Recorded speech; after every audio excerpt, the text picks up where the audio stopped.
Alright, welcome to the RIM 4200 Proficiency Review video that I told you I would do.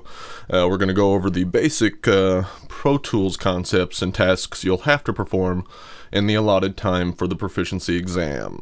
Okay, so we're going to go over separating whole files into regions, naming regions, cleaning up tracks, placing regions at specific places, using markers, serial processing, parallel processing, adjusting the volume levels, using crossfades, using zooming in and zooming out, and some basic music editing. So those are the basic concepts we're going to be talking about. And I will make these files available if you wanted to practice or follow along with me. I will put them either on my public folder on my iDisk or on my Dropbox, and I will copy a link and paste it into the comments section or the info section of this video. So you can just copy that link and paste it into a new browser window, and it will download the editing files that I'm using in this little tutorial. Alright, so first things first, I've got Pro Tools open. Keep in mind I'm using Pro Tools 8 and I'm using Pro Tools HD. So if you see some things that you don't see in your LE system, well, it's because I'm not working on an LE system. You get some more things with HD. So, like the I button. If you're not seeing the I button, don't worry about it. Don't flip out. It's just because you're on an LE system. Alright, so let's get started. I like to use Command Tab to go back and forth to see what applications I'm using. And I've already got my little Finder window open with the files I'm going to be using. So I just hit Command Tab to go to the Finder, and there, sure enough, is our files. We've got an AC/DC song we'll work on editing, and an out of order countdown that we'll put in order. So excuse me. First things first, let's just grab and drag this into the edit window. Sure enough, there it is. This is our out of order count. So I'm just going to double click on the track name to rename it. And I'm going to call it count. That way I can read it a little bit better. And I'm going to make it so I can see it in the window because it's kind of small right now. So I want to fit it. I want the option to fit it to my screen. So Option F, Option Fit to my window is going to do that. So I'm going to hit Option F. And sure enough, there we go. I got a frog in my throat today. Okay. Next thing I want to do is resize the track so it's a little bit bigger, and I can just press Control up and down to resize it. But if I want to go ahead and just resize it to my window, if I hold all the modifiers, Control, Option, Command, and then press any up or down arrow, it will fit it to our window. So let's let's listen to our countdown and see what's going on. All right, 3, 5, 2, 1. 4, 6. Alright, so just like you would expect, it's 1 through 6 out of order. And we've got some dead space and some noise in the background. You can hear my computer running, and sometimes you might be able to hear something going on in the background in the other room. So let's edit all that out. And I'm going to do this all in keyboard focus mode because might as well start learning quick, and I love how it uses the shortcuts to make editing a lot quicker and easier, and a little more, I don't know, you get into the program a little bit better. So I'm going to turn on Command Keyboard Focus over here just by clicking this A to Z button. I can also hit Command Option 1. Command Option 1, so that turns it on. Doesn't turn it off though, so it just turns it on. Okay. So with keyboard focus on, as you remember from the other video, B is going to be pushing region boundaries all over these regions. So if I want to separate this whole region into files, I can just highlight what I want and press B, and it will do that. But since I have to put these numbers in order, let's rename our regions so we know which numbers are which, so I don't have to keep going, oh, was that 3? Was that, is this 1? I don't know, I can't remember which is which. So let's just have the name looking at it right now. As you can see, I don't see any region names on my track, and that's an option or a preference or something. But it's since it's something you want to look at, something you want to view, it's going to be under the View tab. And since it has to deal with regions, it's going to be under the region section. And if I want to see the region name, sure enough, if I click the region name, there it is. Out of order count 1 through 8. That's not right. It's 1 through 6. I guess it got renamed when I pulled it in. Variety of ways to rename a region. But let's first let's select all the stuff we need for this little number right here. I'm going to select it just with the selector tool. To turn on my Smart tool, by the way, if I'm just hitting F7 and F8, or F6 and F7, or F6 and F8, or all three of them at the same time, all of that will work. And I suggest doing the majority of your editing in slip mode. So if you just use the F1, 2, 3, 4 keys, you can select your modes. So F2 would give us slip. Slip is our free-for-all editing mode. It's not going to joggle the regions around or lock them to the grid. And it's going to be a lot quicker to edit. So we'll do that. And I'm just going to highlight this from here to there because I know that is noise, if I can listen to it. 3. Yeah, it's just the sound of my room. So the 3 doesn't start till here. 3. There it is. So I'm just going to highlight that. And I can tell by looking at the waveform that's going to be my 3. I can probably get a little bit closer to 3. 3. Alright, so I'm going to press B. Put my region boundary. If you're not using keyboard focus, you can press Command E, and that will do it just the same. So if I press Command E, it also puts an edit point there. All right, variety of ways to rename a region. We can just go to Region, Rename, or we got this crazy shortcut right here. Option, Shift, Command, R. So I tend to think of it as Option, Command, Shift, R, instead of Option Shift Command R, but that's just me. So I can do that, and sure enough, here's our name the region, and I can just type in 3 right there. Sure enough, and there's 3. Cool. So since I've already made that a region, I'm just gonna, with the grabber tool, with the Smart tool, if I go to the lower half of the region, turns into the hand. I'm gonna delete what I don't need. Okay, I'm going to edit this, highlight that, press B, 5.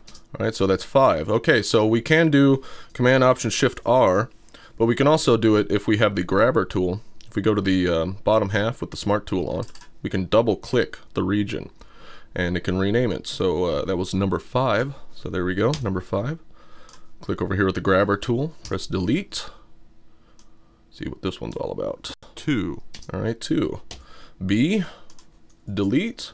Another way to rename a region, if you like doing the regions menu, is to go over here and go to, oh dang, I don't have a region selected, so I have to select the region first. So select the region, regions, and then rename. And there we go. And this was 2, yeah, okay, there we go. So I'm gonna get rid of that because I like to have all the edit room view I can have. So there we go. Highlight there, 1. All right, B, double click 1, click delete. 4. B, double click 4. B, and that's probably 6, yeah. 6. There we go. So I'm just going to delete all the stuff I don't need. Okay, so we could go through with the Smart tool and put in our fades. We could just go to the top left and right corners of the fade and draw in our fade in and fade out if we want to do it like that. We would also do a batch fade too. By the way, what kind of fade is it dropping there? Well, that's a preference. So if I go to Setup, Preferences, since we're editing, the default fade in, fade out, just click on the fade in, there we go, and then the fade out, there we go. Okay, and you can make it whatever you want. So if you want to go in and change it, boom, there you go. But that sounds boring, so I'll do that. And there we go. Another way to do it, I can just do a batch fade, highlight everything, hit Command F, and then I can tell it what kind of fade I want to do. So if I want to do the same kind of fade in and fade out with no linking, I can make it about, ooh, let's say 25 milliseconds. Let's make it a little bit longer. Let's make it 40. All right, so let's listen. Here we go. 3, 5, 2, 1, 4, 6. All right, so we took out all the unwanted stuff and we just left the numbers. So now we have to put them in order. And I'm just going to create another track. So I'm going to press Control down to resize that guy to make it smaller. And since I want to have a track that has the same settings as this, I'm just going to duplicate that track. So I can go to Track Duplicate, or right click, Track Duplicate. Sorry about that. Or I can just use the shortcut of Option Shift D. I don't want to use the same playlist. I don't want the alternate playlists. If I have automation, I can do it, but I don't need it. And I don't have any groups created. So, and I'm also going to insert it after the last track. And there we go. Double click and I'll call it my Count Edit track. Edit. Then Control Option Command up, resizes everything, and now we can edit everything. Okay, so we're going to get used to, for every time there's a second, I'm not going to worry about getting the waveforms on time with seconds, but, excuse me, every time there's a second, I want to drop the beginning of each of those regions. So I want to start the first one at 0, and then go 1 second, I'll drop 2, at 2 seconds, I'll drop 3, 3 seconds, 4, and so on and so forth. So I'm going to go up here and change my main counter to minutes and seconds. I like to use my sub counter as well to show bars and beats so I can see the best of both. And I'm going to start editing.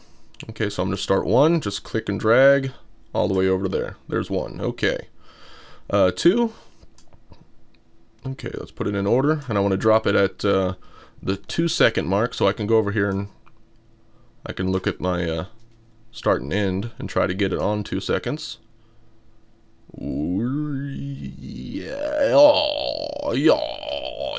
Let's see, it's really impossible to get it exactly at 2 seconds, so I'm just going to throw it into spot mode, because spot mode is basically going to tell us what spot do we want to drop this region. And I can do it by just clicking spot mode, or I can press F3. So I'm going to hit F3, and I'm going to just click on my region. Well, what spot do you want to put it on? Well, since I don't want to do bars and beats, I'll do minutes and seconds. I want to go on 2 seconds. So I click 2, I press 2, I press the tab button, that's just tab, so it will drop everything else in automatically. And by the way, if you're using broadcast wave files, it'll save where you originally recorded it, so you can just, if you want to put it back where it originally started, you can just press that up arrow and there you go. So you can rebuild a session if it gets corrupted that way. Alright, so there we go, 2, and there we go, 1, 2, and it starts right at 2, right there. So F2 to go back to slip, 3, F3 spot, arrow over, 3 tab, enter. Whoops, is that right? Yeah, that is, okay. And 4, click, whoops, F2, 4, F3, spot, 3 seconds. Whoops, not 3 seconds, 4 seconds. Do that again. 4 seconds, there we go. Oh, I know what I'm doing. Put these back. 3 tab. There we go. Whoops. F2. 3. 4 tab. Enter. F2. F3. 5 tab. Enter. And 6 F2. F3. 6 tab. Enter. And now we've got our seconds here, and I should put this on the 1 second mark, so I'll do that so it's closer together. Here we go. 1, 2, 3, 4, 5, 6. Okay, so yeah, with my regions selected the way they were a little too big when I was spotting everything. I didn't plan for that, so I would go through and fix things that were too long. But the main purpose of this video is to show you how to do it, not so much that it's perfect right now when I do it.